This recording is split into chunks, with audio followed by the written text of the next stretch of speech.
Hey there, Shawna Karrasch here with another Ask Shawna answer. And this one comes from Rita. And Rita says, Shawna, I just found your site. I have two 5-month-old mini donkeys. I'm working with training. Would your instruction and tools work just the same for them? Why is a hard case better than a regular knapsack?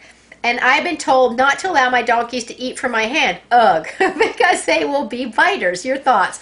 All good questions. Okay, let's start at the top. Yes, the training will definitely work with the donkeys. And in fact, I find donkeys, mules, zebras, some of the ponies that are kind of more stubborn and set in their ways. I mean, we call it stubborn, but they're just a little, they're a little more, you got to convince them a little longer that they are super responsive to this, because we've just said, hey, do you want to do it? Do you not want to do it? And then when you get to that point, they're like, yeah, I guess I do want to do it. But if you start going to make you do it, they kind of go, I don't think you are. So those ones that can be a little bit, I'm not really going to listen to you. They want to listen in this. So this is a great way to go with the donkeys. And they will just get on board, and you will have a blast with it. Especially like the little mini donkeys. You can train them to do all kinds of things, because you'll be spending a lot of time with them on the ground. And, I mean, you can train a big horse, all kinds of things too. But they're different. We tend to focus on riding things which don't seem, they're kind of more commonplace in a way, when you can be very creative with your little mini donkeys. You can be really creative with your big horse too, though. But anyway, so yes, it will definitely work the same. And in fact, what I found is people have much more success with the positive reinforcement. In a lot of situations, they've come to wit's end, and the only way they've gotten through to their donkeys or mules is by using the positive reinforcement. So I think, yeah, you're off to a great start there. Okay, the next one, and it'll be pretty much the same for them. Yeah, the same across the board. You'll get every time. It is different for every single horse, because every single horse is an individual. So we're going to kind of have to use the art part of this to adjust to their personality. Are you a quitter? Do you need more encouragement? Are you too bold and I need to teach you a little more impulse or emotional control, So that's just going to be normal. So I'd even imagine with your two donkeys, you may find a little different personalities in how the training goes, but it's still the same training. So that's good. Why the hard case? Why do I like that better than the knapsack? I like the hard side bucket that I use. There's a few reasons for it, but the first one is I can get in and out of it fast. So when I'm first doing the training, I can get in and out without much ado. If I'm fiddling, and I find this with pockets, I find it when I use the waist packs, that we put around her waist,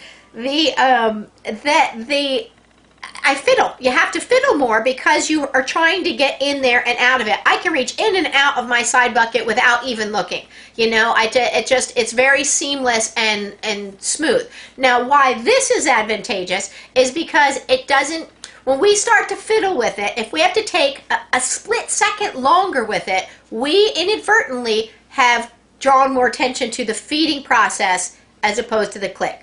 So instead, the getting the food process as opposed to the actual feeding process. So it slows it down, and oftentimes what can happen within that split second, the behavior went from I was doing this to what are you doing, and we inadvertently can be reinforcing them by putting more attention on the feeding, the source of the food, because of that time it took to get the food out. So that's why I like it, particularly in the first place. I also like it because when I'm first training a horse for the first time and I'm in with them, if I'm in with them, you can do it in protected contact, but most often I'm in there with them. With the hard side case, I can put my hand in that side bucket, and I can put my hand in there, and I can make it like a fortress. They know they can't get in there. My hand actually can fit in there, so it's protected. They can't bite my hand because it's down in the bucket. And also, they kind of give up quicker, because it's not like they can smell it and grab at it, and it doesn't, it just kind of very quickly, they're like, well, that just isn't really going to work. When if it's in a cloth or it's in your pockets, they still can smell it, and it's still a lot of pieces that they can feel like I can try and get it this way. So that's another reason. And then I also like it because I can see how much food I've got in there. You know, I know how much I have as we're going. I know how much we're starting with. So it just makes it easy for me to think, oh, I'm doing a quarter of a bucket or a half of a bucket or a full bucket or whatever. But as we move along, I do oftentimes do things where I am riding with a waist pack, or I'm doing things where I don't carry treats on me necessarily. Like I'm doing something I'm not doing a session and I don't have a side bucket. So I'll have something in my pocket, or I have it sitting, you know, in my somewhere else. So I do use soft things down the road, but I really like to get started with the side bucket, and I have a tendency to use it for my serious training sessions when I come out and say, okay, we're working on something now. I have a tendency to go back to all the standards and go from there. But that's why, but you can use other things. It's just, what I found is it seems to help the, it helps the process along and helps keep them focused on the right things and not drawing so much attention to the food. Anyway, alrighty. Oh, last question is, you were told not to have the donkeys eat from your hand because they'll become biters. This is ugh is right. This is something you hear all the time. People say, oh no, you can't feed them because you'll get mouthy. They'll only get mouthy. I mean, okay, let's think about this for a second. They are going to do the reason they do a behavior is because of reinforcement history. So when a horse is mouthy, all that tells me is nobody taught them how to behave around food. How they've gotten their food is by putting their head towards the food, grabbing at the food. That's what's worked for them. That's why they do it. They have a strong reinforcement history with it. They want grass, they go eat it, bite it, and tear it. They want to eat their food from the bucket, they dive their head in and eat it. Nobody's taught them how to behave around food when people are involved. So in that very beginning stages, so when I see that, I mean, I've got horses who were biters to not bite, and mouthy or bitiness. I've fixed mouthiness and biting by hand feeding. So basically what I've said is you're not going to get your food. The way to get your food is keep your head over here. So this becomes their new thing. That biting and grabby is been reinforced. Well, now I'm going to make this more reinforcing than the biting and grabby. So what are they going to do? They're going to pick the one with the strongest, with the best reinforcement history, which I'm going to make it be just waiting patiently over here. So that's it. So through traditional horse training, nobody's addressed how to deal with horses who bite or how to behave around food. With positive reinforcement, we can fix that and sort that out.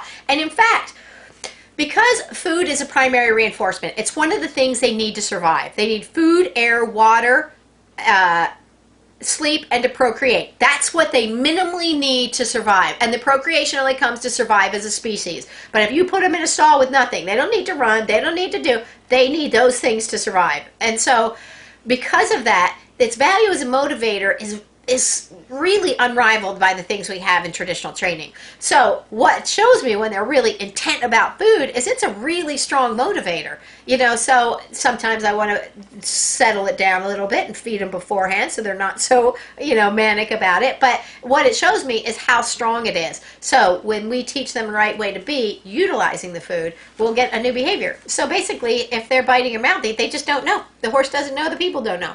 That's all there is to it.